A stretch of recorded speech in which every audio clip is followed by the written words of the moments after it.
சொல்லட்டுமா? ஜபல்பூரில் நாங்கள் வாழ்ந்து கொண்டிருந்த சமயம் எனது தாயார் இறந்து விட்டதனால் என்னுடைய 2 சகோதரர்களையும் ஒரு சகோதரியும் என் பொறுப்பில் நான் எடுத்து அவர்களை வளர்த்து கொண்டு வந்திருந்தேன். அப்பொழுது ஜபல்பூரிலிருந்து நாக்பூருக்கு எங்களுக்கு மாற்றல் வந்து விட்டது. அதனால் நான் குழந்தைகளை பெண்கள் இருவரையும் ஹாஸ்டலில் தங்கும் விடுதியில் விட்டு நாக்பூர் வந்து சேர்ந்து விட்டோம். கொஞ்ச நாள் கழித்த பிறகு 2வது பெண்ணுக்கு கையில் ஏதோ ஆப்ரேஷன் செய்ய வேண்டி வந்து விட்டதனால் நான் அங்கிருந்து நாக்பூர்லேருந்து ஜபல்பூருக்கு திரும்பி போக வேண்டிய ஒரு சூழ்நிலை ஏற்பட்டது. அப்பொழுது நான் இந்த என்னுடைய 2 பெண் குழந்தைகளையும் என்னுடைய சகோதரர் 2 பேரையும் என்னுடைய கணவர் பொறுப்பில் விட்டு நான் ஜபல்பூர் சென்று விட்டேன். அப்பொழுது ஏதோ ஒரு வீட்டில் இருந்த ஏதோ ஒரு மிஷினை கீழே போட்டு தெரியாத விஷயம் வகையில் அது உடஞ்சி போனதுனால பயந்து கொண்டு நான் வந்தால் ஏதோ திட்டி அடித்து ஏதோ பண்ணிவிடுவேனோன்னு பயந்து கொண்டு என்னுடைய கடைசி தம்பி வீட்டில் சொல்லிக்காத எங்கேயோ போய்விட்டோம். எங்கேயும் தேடி 1 வருஷம் 1.5 வருஷம் ஆகி எங்கேயுமே கிடைக்கவில்லை. என்னுடைய தகப்பனாருக்கு மிகுந்த வருத்தம். இந்த மாதிரி கடைசி பையன் இந்த மாதிரி சொல்லிக்கொள்ளாமல் எங்கேயோ போய்விட்டானே, என்ன எப்படி இருக்கிறானோ, என்ன பண்ணி கொண்டிருக்கிறானோ, அவனோட படிப்பு போய்விட்டதே என்று ரொம்ப கவலையில் அழிந்து எல்லோரும் குடும்பத்தில் அனைவருமே மிக வருத்தத்துடன் இருந்த சமயம் புட்டபர்த்தியில் இருக்கும் சத்யசாயி பாபாவை பார்த்து வரலாம், ஏதாவது ஆறுதல் கிடைக்குமா என்று என்னுடைய தகப்பனார் அங்கிருந்து புட்டபர்த்தி சென்றார். அப்பொழுது சுவாமியானவர் அவரை பார்த்து, என் தகப்பனாரை பார்த்து, உன் பிள்ளையை காணும் என்று இங்கே வந்தாயா? உன் மகன் மிக சௌகரியமான இடத்தில் இருந்து கொண்டிருக்கிறான். உனக்கு 1.5 வருஷம் கழித்து அவன் தன்னால் உன்னிடத்திலேயே வந்து சேருவான், நீ கவலைப்படாது போய் என்று சொன்னார்.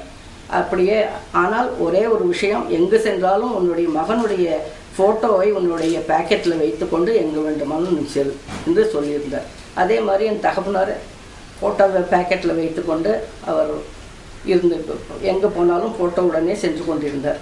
ஒரு சமயம் ஏதோ ஒரு விஷயமாக பாம்பே செல்ல வேண்டி வந்தது.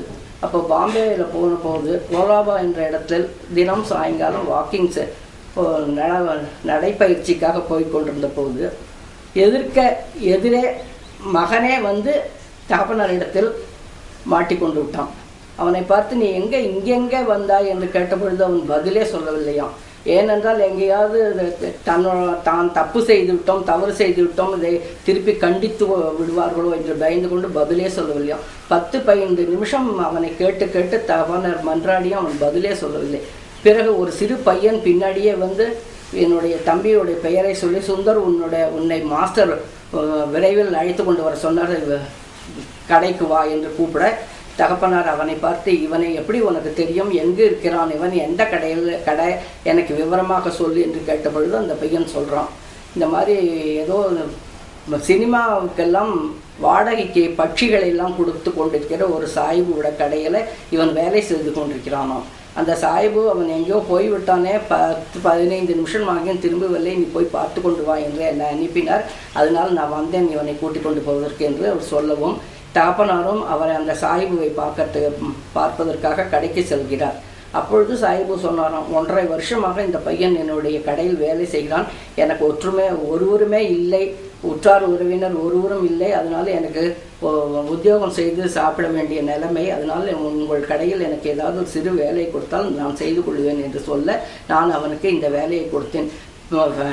படக்காட்சிகளுக்காக இந்த சிறு பறவைகளை எல்லாம் வாடகைக்கு கொண்டு போய் கொடுத்து அதை திருப்பி கொண்டு வந்து கடையில் ஒப்படைக்க வேண்டிய வேலையை இவனுக்கு நான் கொடுத்திருக்கேன். அவன் மிக நேர்மையாக அந்த வேலையை செய்து கொண்டு வருகிறான். அதனால் அவன் ஒரு 1.5 வருஷமாக என் வீட்டில் தான் தங்கி கொண்டிருக்கிறான் என்று சொல்ல, தகப்பனார் சொன்னார், இவன் என்னுடைய மகன், வீட்டில் சொல்லிக்கொள்ளாத வந்து விட்டான், இவனை தேடித்தான் நாங்கள் அலைந்து கொண்டிருக்கிறோம் என்று கூற, அவர் அந்த சாயிபு சொல்கிறார், இவன் எனக்கு உற்றார் உறவினர் ஒருவருமே இல்லை என்று சொன்னானே, இப்பொழுது நீங்கள் தகப்பனார் என்று சொன்னால் நான் எப்படி நம்புவேன் அப்படின்னு சொல்ல, தகப்பனார் அந்த ஃபோட்டோவை எடுத்து காட்டினார். பாருங்கள், இது அவனுடைய ஃபோட்டோ, எங்கு போனாலும் இதை நான் வைத்துக் கொண்டிருக்கிறேன் என்னுடைய ஜேபில், இவன் என்னுடைய மகனா இல்லையா என்று இப்பொழுது கேளுங்க என்று கேட்க, அந்த சாயிபு கேட்டதும் இவன் ஆமாம், நான் மாதிரி ஏதோ மிஷின் மனசும் உடைந்து விட்டதனால் பயந்து கொண்டு நான் வீட்டை விட்டு ஓடி வந்து விட்டேன் அப்படின்னு சொல்ல தகப்பனார் அவனை அழைத்துட்டு வந்து திருப்பி என்னிடத்திலேயே ஒப்படைத்தார்.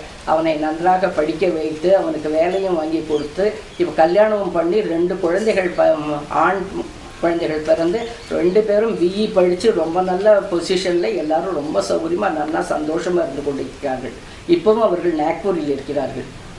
இது என்னுடைய வாழ்க்கையில் மறக்க முடியாத ஒரு சம்பவம்.